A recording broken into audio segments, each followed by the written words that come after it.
Welcome back to another episode of Black Fly on the Wall. It's Aaron. I'm your host.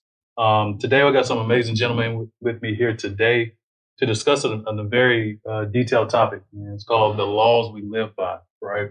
Discussing principles, morals, standards, spiritual laws, just things that as men guide us on our daily journey of being amazing men, amazing fathers, amazing uncles, amazing brothers, amazing friends, amazing husbands.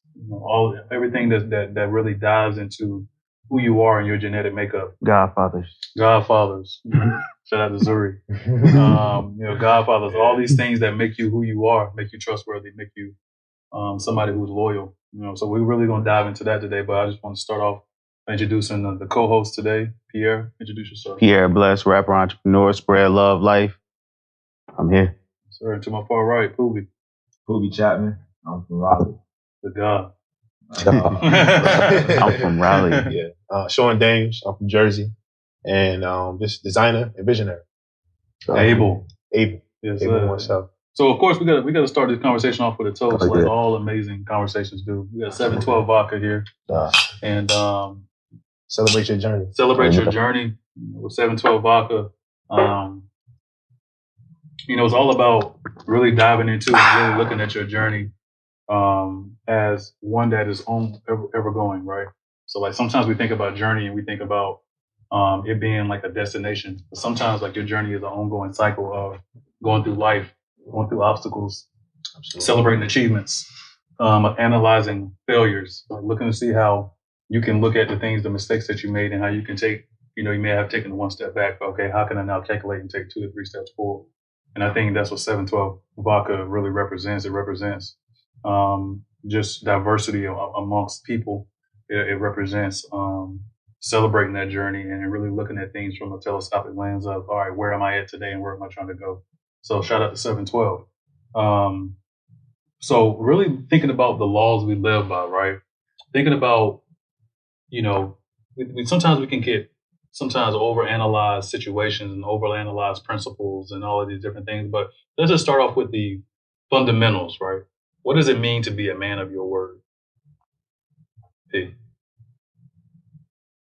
Being trustworthy, you know what I'm saying? Being a man of your word. That's one of the things I love, actually. I like hold myself accountable, so accountability is a major word for me there. You know what I'm saying? Because me being a man of my word, I also, on the flip side of that, if I have like an obligation and I tell you I'm going to do something, like I'm a stand-up guy, I'm going to do it. But on the flip side, things happen. If I can't, I need to come to you and tell you that it's not going to happen. I can't stand when somebody like just ghosts you, in his business and like you just leave me hanging, or friendship or whatever. Like, hey man, I depended on you and I never want to be that guy. It goes a long way. Being a man of your word is like gold, like literally, physically, spiritually, it's gold. People just look around. People that have a lot of trust around them, they have many followers, like in life. And it's like a love in that. What does it mean to be a man of your word? I think it's layered. Like I think that, in a sense, like when you first hear it, when you're learning it, that's something that you learn as a man. Like, as a man, you do this. And I think when I was younger, like I so often came into situations where like I wasn't. You know what I'm saying? That's just real. Like I know even with females or with obligations, like I wouldn't even. And I was trying to figure out what it was about me that like didn't hold on to what it was. But I figured out that I didn't even believe what I was saying. Like I didn't want to do it. You know what I'm saying? So like if I say like, hey, I'm gonna be there and I don't really believe it, it don't really, you feel me? Right. So I had to start understanding that like what I did, like my word was something that I believed in. So now if it's my word is something I believe in, I know for sure I'm gonna stand behind it because I believe in it. Mm-hmm. But I think oftentimes we say stuff we don't really believe in what we're saying. So we having to stand by it and honor it just because as a man, you're supposed to honor it. So like. That's deep though. You know what I'm saying? Because really it's like you're in this space where you being fake to yourself. Exactly. Yeah, exactly. You know what I mean? Like it's not even really, you're not being really honest with yourself. Exactly. And like what you just said, like I'm trying to unpack it all mentally. It's like, really that's the experience of a lot of men. And exactly. Like, it's kind of like we become yes men to things. Exactly. So like when we talk really about don't serve you, things that you really don't want to align yourself with, because saying yes is so, it's an automated, you're in the automated process of saying yes, and we don't say no enough. We're gonna get into that. Yeah, nah, for sure. Sean, know what does it mean, man? Go ahead, B. You know how I said I was a stand-up guy for it? Mhm. But at the same time, it's so important to say no. Mm-hmm. Yeah. Like, that's a safe space. Right. Mm-hmm. You know what I'm saying? Because being a yes man, I've been that for family, friends, all that. But as I learned later in life, and it was beautiful how you said you had to grow into it. Yeah. It took growth, Yeah. you know, just to realize it. Sure. But saying no is just as important. Mm-hmm. Well, absolutely. Being a man of your word. I mean, first off, I think it starts within self. I feel like you have to be a man first, right? Mm-hmm. And I think that comes with being authentic, being realistic. You may have opportunities in front of you, but the decision you make is going to affect every part of your world. So I think you have to kind of like stand on being authentic and realistic. And that's like number one. And then you can extend your word based on your commitment. And I feel like that kind of boils down to how reliable you are. Mm-hmm. You know what I mean? Saying yes over here may take away from something over here that's really important. Mm-hmm. So I think it's a push and pull effort. You have to be realistic and have the heart and courage to be, honest with people. Mm-hmm. You know what I mean? So I feel like that's one of the biggest things. And trust, that comes with trust, being able to have, people being able to rely on you, things of that nature. Cause I know that trust in, your word is the fastest way to grow. Absolutely. I think trust the fastest way to the bag, to be honest. Absolutely. And really I think is. you can break down like being a man of your word in so many ways, because it's like you have to be a man of your word when it comes down to being trustworthy and honest. And you also have to be a man of your word as far as the words that you use.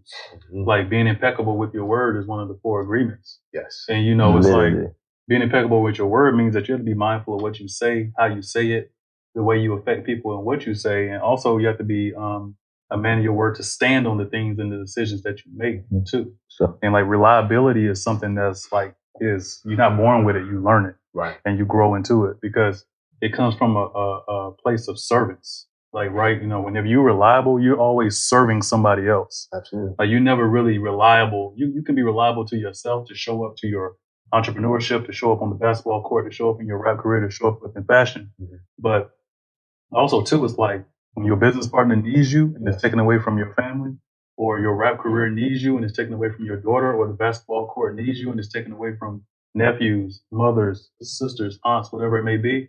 Like, you have to say, okay, like, I said I was going to be here. I said I was going to do it. I have to stand on that. Mm-hmm. And I think, as men, I feel like that's one of the most fundamental principles you can teach a young man, like, to start growing into. And like PJ said, like what you said was like, I think that's very humbling to say, like, I grew into this. Yeah, for sure. Because like, that's not first nature. Like, it's not first nature to say, okay, I'm going to be a man of my word. You just think it's about, you come from I think we're all born into this environment with selfishness. Yeah. Like, how can I get what I want? How can I achieve what I want versus looking at it from a point of service? So I think that's important. Outside of being a man of your word, P, what is a principle that you stand on? A principle, a law, anything that guides your moral compass, anything that guides your decisions, anything that guides the way you think. What is something that you stand on? Spread love. What? Like, because I know what you give is what you get. You know what I'm saying? What do I want back? You know what I'm saying? Mm-hmm. Even hate isn't a real thing. Hate is just an absence of love. Mm-hmm. That's where it's created from. So things that don't have love, that's what ends up on the other side.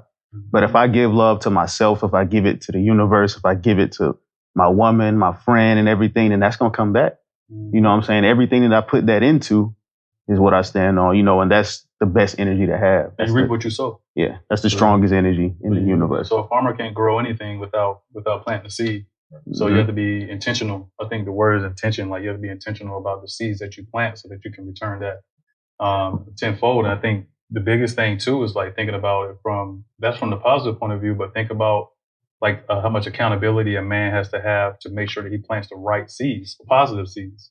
Mm-hmm. So like, if you plant seeds of hate, if you plant seeds of demise, violence, aggressiveness, all these different things, you have to understand as a man, you're going to get these things back in return the same way.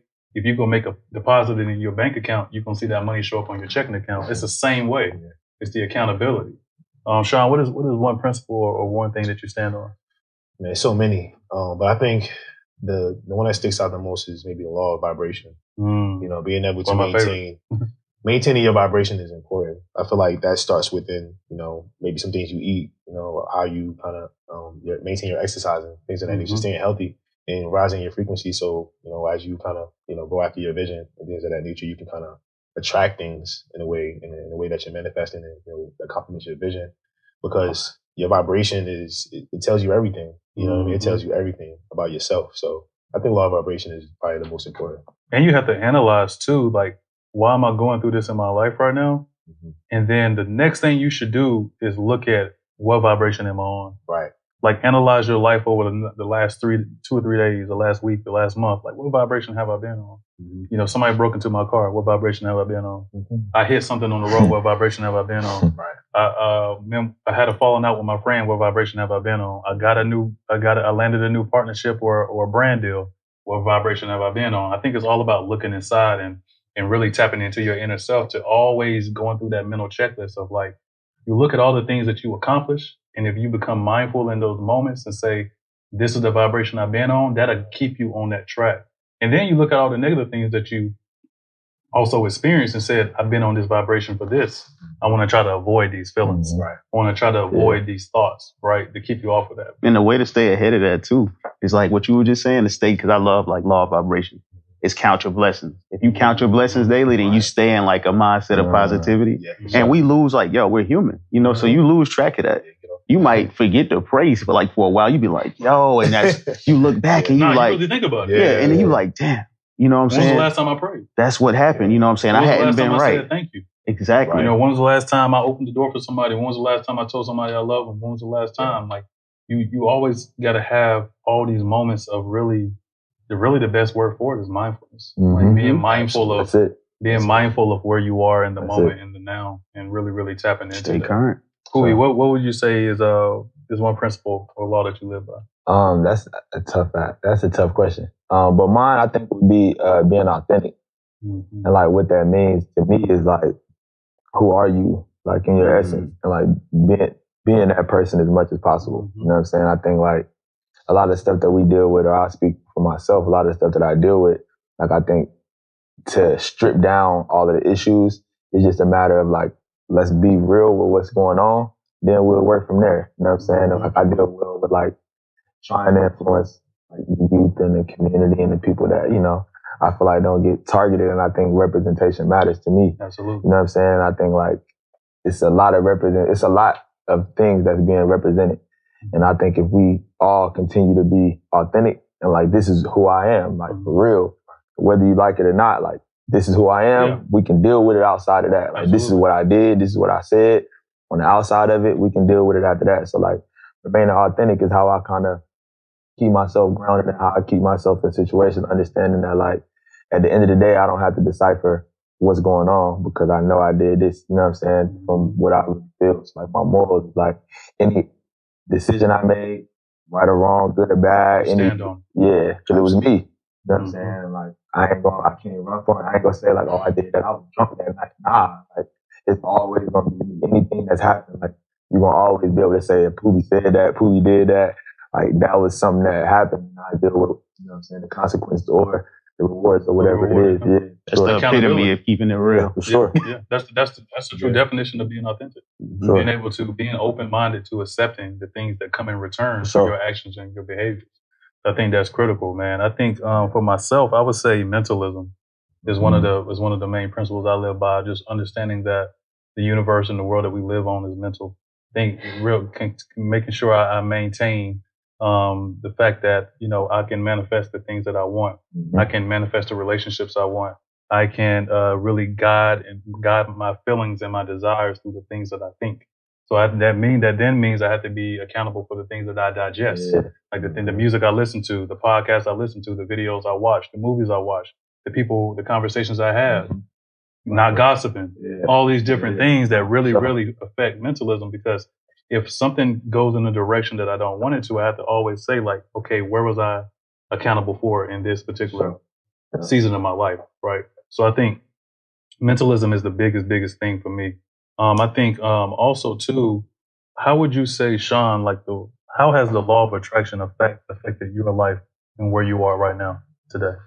I mean, huge. I think it's a big pillar in where I am today in my journey. I think I'm a visionary. Like, I live in my mind and my imagination, like an artist, so to speak.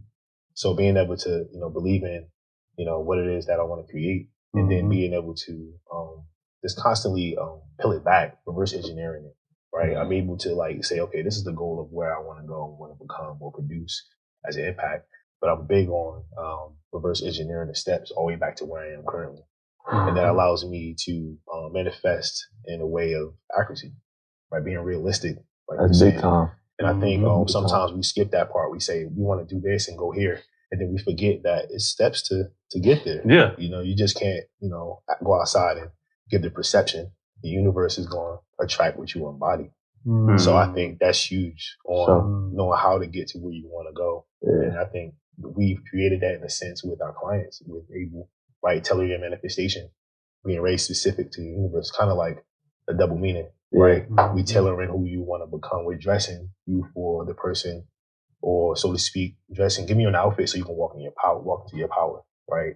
So I think to answer your question, 𝐏𝐡𝐨𝐧𝐞, where education meets hydration. Carolina's own choice of water. Like one of my favorite sayings, that one of the things that I embody is that your frequency is what you do frequently. So like what you embodiment is the definition of that. Like who you are as an individual is what you do on a consistent basis. Like if you consistently working on your craft, you're gonna be the best version of yourself at that craft. Not saying you're gonna be the best person in the world at that craft. You're gonna be the best version of yourself. Like LeBron is the best version of himself. Poopy is the best version of himself. Everybody up here is working or at the point of the best version of themselves. And so I think your frequency is what you do frequently. Like we have to consistently think about that. Like if you a gossiping person and you always gossiping, that's gonna be your frequency. People always gonna be talking about you because you always talking about somebody else. Like that's what the law of karma is. Like man, it's that yin, it's that yin and that yang of balance, right? And it's really about always being cognizant of that. And so I think the reason why I love morals and principles and laws and all these things is because it really stops you from exporting a lot of things to a lot of other entities, or like things like what's some common sayings in our culture, like, oh, the devil was busy, or the devil did that, or this or that. It's like, no, like, you're a negative person, so you have a negative experience. Accountability for that. That doesn't mean that has to be your life, but hey, like you a negative person, like, and if you really dive into your life and you self-analyze, and then you know what, get on the phone and call some of your closest friends and call some of your family members and say, hey, what vibration have I been on? Be honest. Be real. They'll tell you. Be real. Right. They'll be real. You want me to be real with you? Yeah. You want me to be real with you? We ain't feeling you right now. You be like, yo, and you thought everything was amazing, everything was going great, and it's not. So I think I think the laws really make us accountable. They eliminate the exporting of all of these things, and I think too, it's kind of challenging. It's kind of like a mind game whenever you don't credit yourself for a lot of the success or failures that you have. So it's like if you were achieving, I mean, let's say for instance, like you putting in all these hours into tailoring yourself to be the man that you can possibly be, the best man you can be, the best husband you can be. And when something positive happens, you immediately say it's due to something else. You never really say all the work that I put in over the last 2 years, 3 years, 4 years, 5 years has gotten me to this point. I think it's essential. It's just like an athlete that works out in the off season, does well during the season and wins a championship. Imagine if you just said, no, it's not because of me, it's because of my coach. It's not. You always have to make sure you look inward and say, you know what? Like I put in the work. I did. I stayed down. I really did. I stayed down. I watched the things that I ate. I watched how I thought. I watched all of these different things, and this is the sum of it. And conversely, like, I don't want to bring sports into it, but that's how it is. It's like important. In the locker rooms of the championship, the winners, they always give it to somebody else, and the losers the same. Like the losing locker room doesn't always sound like, hey man, we did everything we could, but they don't pinpoint the reason why we lost. The winning locker room don't pinpoint, yo, we did this for however many months. It's always outsourced to some other meaning, some other. What formula do you usually see from winners? That like the formula that I usually see is like everything that's usual is never the case for the winners. Like, whatever you think you're supposed to do as an athlete, as a whatever lane you in, whatever you think you're supposed to do is never, nobody ever follows the blueprint into success. That's never how it works. It's never, I'm going to read this and I'm going to do this perfectly and it's going to work out. I've never seen that happen before. So it's like, with me, it's instincts and trusting what you think is, whatever you believe in the most, like however you see it fit is what it is. Like, it's never a blueprint to like, I'm going to do this, and it's going to work. That's not, I haven't seen that. Yeah. And I think it's the same way with, I've worked with you before on pieces and all that, Bespoke. Absolutely. With his company, Able Oneself. And I think it's all about tailoring the experience. The same way you go get a suit tailored, you got to tailor your journey to where you're trying to go. Yep. And I think that's, if you go get your suit tailored and you going for a certain look and it doesn't look good, you have to be responsible because you were a part of the tailoring process. Absolutely. Right? If you tailor your life a certain type of way and you don't like how it looks, you have to be responsible because you're part of the process, the way of doing it. Yeah. And I think that's key, man. It's always coming back to that form of accountability. I would say too is that reading is important. Like really submersing yourself and really pouring things into the deposit, the bank account of your mind is essential to how you think. Pete, me and you share books a lot. What would you say one of the most critical books that you've read that you would recommend to others that would help put them on the path of tapping into their laws of spirituality, growth, and all these other things? I got two. Briefly, The Secret. That's going to give you what you need for law of attraction. You know what I'm saying? What you give is what you get, and it'll open your mind. It's even chapters in there. That's by Rhonda Byrne, to where how you can attract money, how you can attract love, attract friendship, the right people in your life, attract health. So tap into that. If I had to say like my favorite joint, like probably Celestine Prophecy by James Redfield. That's crazy. Yeah. Where that's crazy. That's a guy goes on a journey, to Peru, and probably my favorite chapter, and a lot of people can actually testify to this. Like nothing is coincidence in life. This is like the first chapter. That's the first insight. It's 9 insights in it, and it's based on synchronicity. So like right now we're talking about, the laws and everything. I guarantee you tomorrow, and it's not because of social media, ads work this way too, but in real life, spiritually, you're going to see Celestine Prophecy. You might see it on a bookshelf, or you'll meet somebody who's on the same vibration as you, or something that's on your mind, or somebody that's supposed to be meant to be in your life that's on the same vibration. You'll run into them. You'll have that conversation with your mother later. Be like, I was just thinking about that. And that's what this is. So throughout that book, James Redfield, that novel, it does that. It even has like another one of the insights is very important, is that we compete for energy. And we shouldn't compete for energy because it's an abundance of it. It's childish. I like that. I like that. Now I think I love Celestine Prophecy because it really starts to teach you about the importance of unified consciousness too. I think for me, one of my favorite books is A New Earth by Eckhart Tolle. A New Earth is amazing because it talks about how we shift the way we think in a positive light as a community shifts the universe itself. So a lot of times if you were thinking a certain type of way as an individual, it would shift your universe. It would shift your world. So imagine if we all got onto the same vibration and frequency where the world would be. And so A New Earth talks about this new way of thinking, this new level of this high frequency, this high level of thinking. Like if we all started to think this way, this is where the world would be. This is why we have poverty. This is why we have bondage. This is why we have classism. This is why we have racism. This is why we have socialism. This is why we have all of these isms. It's because of like a mentality of separateness. Like we have this level of competitiveness, and like people saying, like energy is abundant.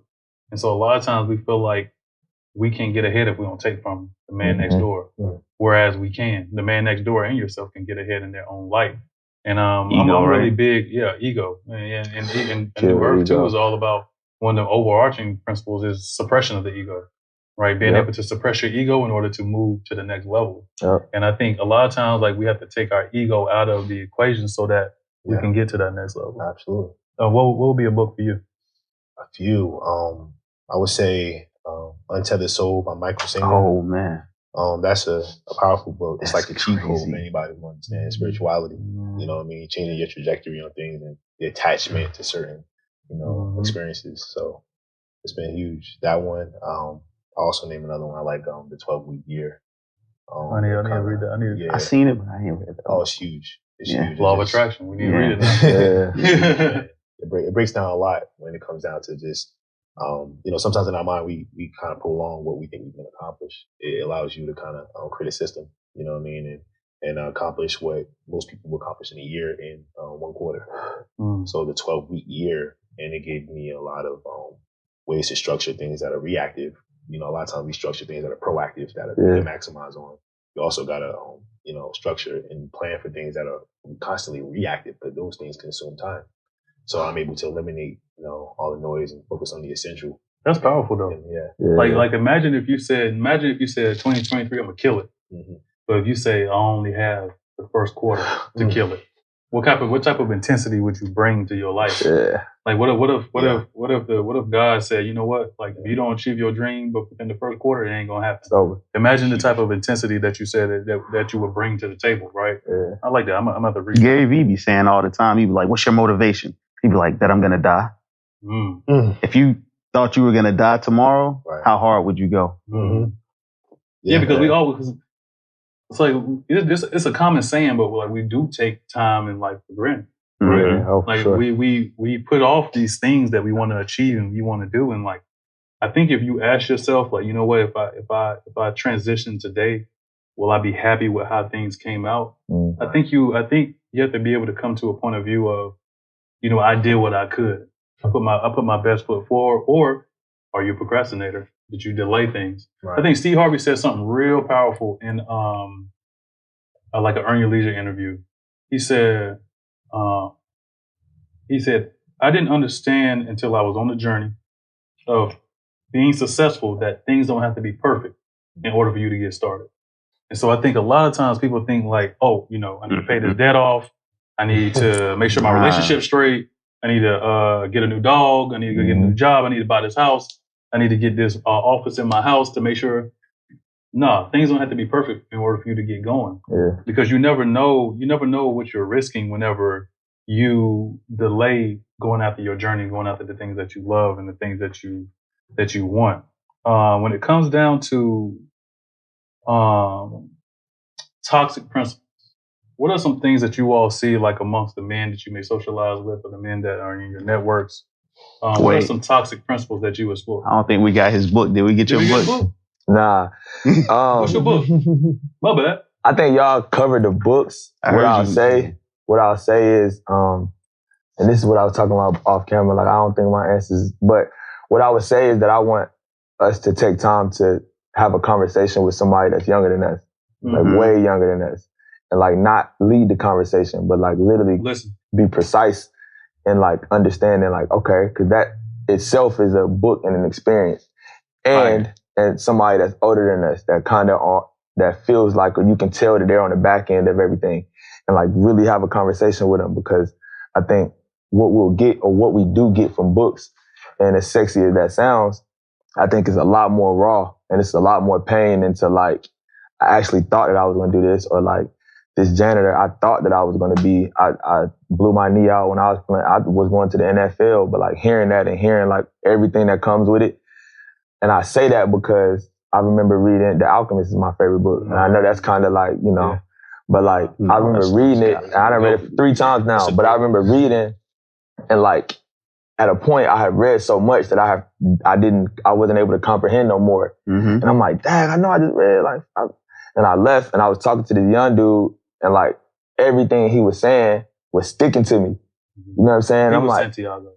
Literally though, bro, you know what I'm saying? So like everything he was saying was sticking to me as if I had just engulfed in a book that was the best, but it really was just sitting and letting this young dude get off, and like me give him my attention of like, yo, I'm in your world, bro, like go ahead.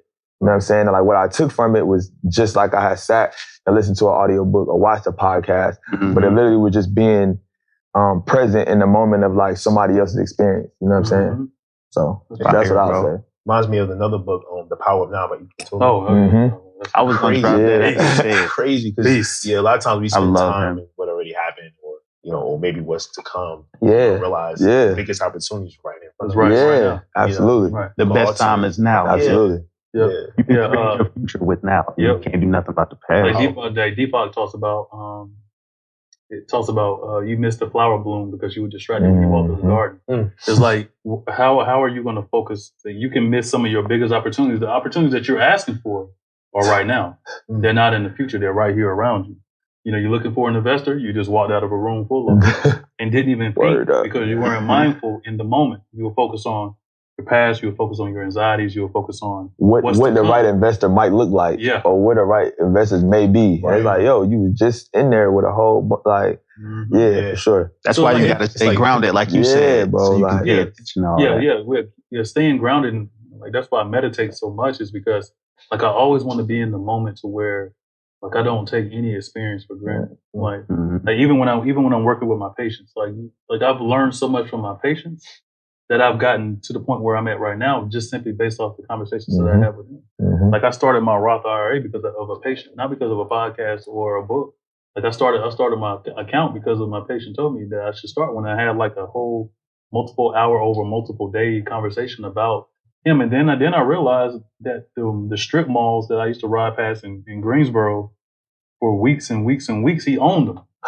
So imagine the opportunity that I would have missed if I wasn't mindful years ago in the moments and the things that I was experiencing.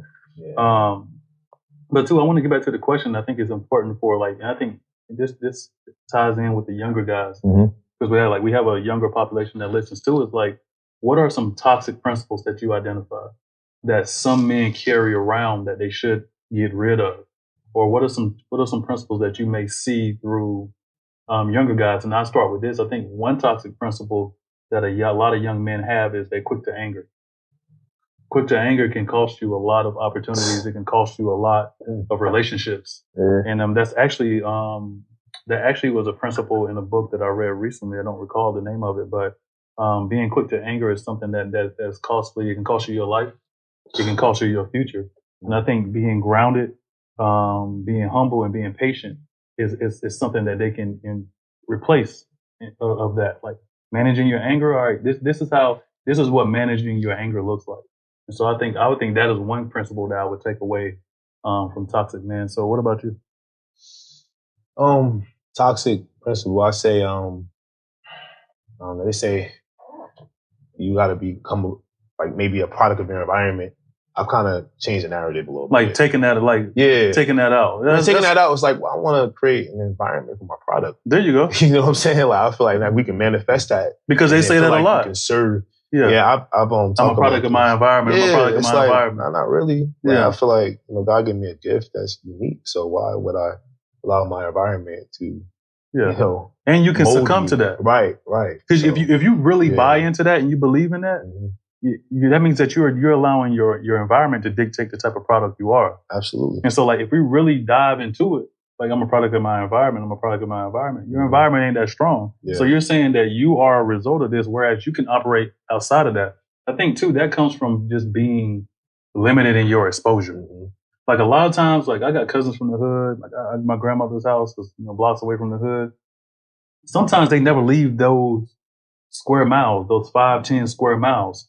They don't go out of the country. They don't go. A lot of times they've never been exposed to a lot of things. And I think we referenced the Little Baby documentary earlier, is that he talked about that. He was like, when I became exposed to Europe, when I became exposed to Paris, that's what made my mind think the world is bigger than this. Even my little brother made the comment. He was like, I didn't know life was, I didn't know these things was, it sounds kind of immature, but when you really think about it, he said, I didn't even know these things were happening in other cities until I moved to Philly.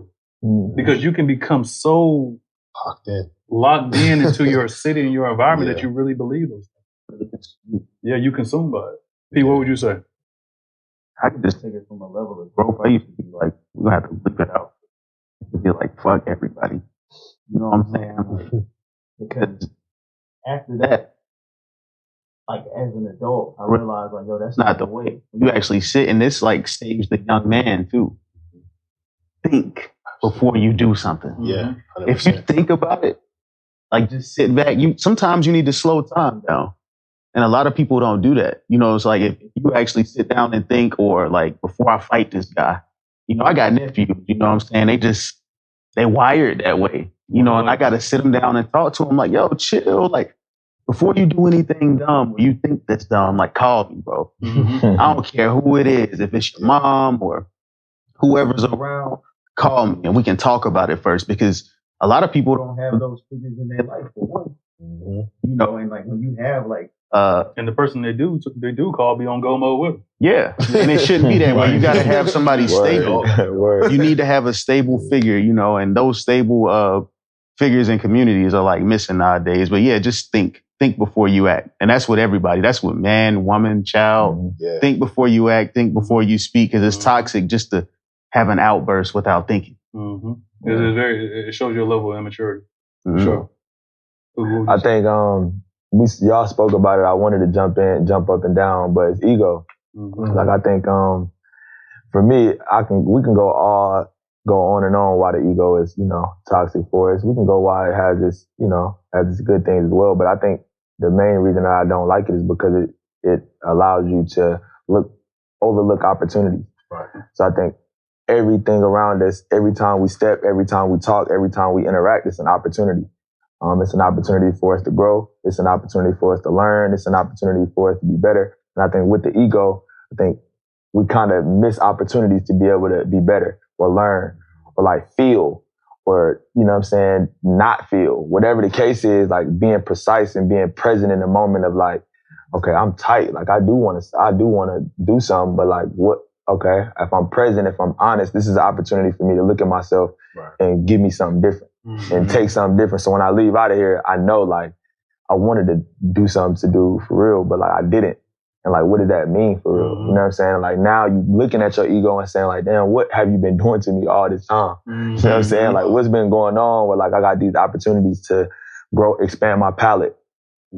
Expand my relationships, whatever the case may be. The grass is greener. You know what I mean? Yeah. And like just understanding those opportunities are all around us at all times. You know what I'm saying? To be able to be present in that moment and like understand like, okay, this opportunity is here. Like that's what motivates me is the opportunity. Whatever it is, like as long as I get an opportunity, I'm gonna go. Like I'm gonna push. Yeah. Like, don't run the bag away. Come on, bro. It's an opportunity here. You know what I'm saying? Like the big picture is always for me growth.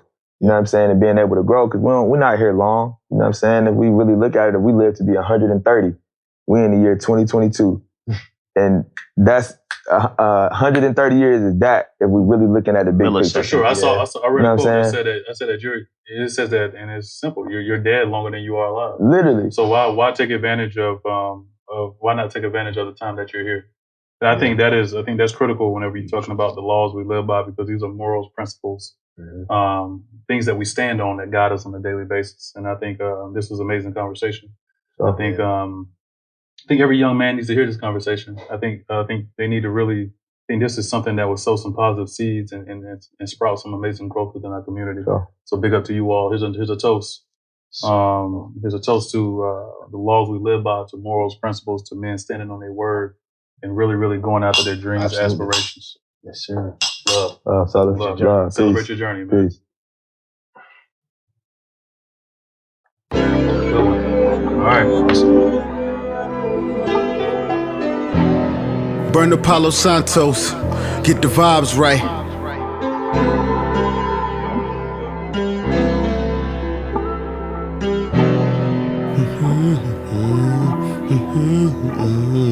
We ain't just speaking, the convo's deeper. Like who more important, your therapist or your preacher?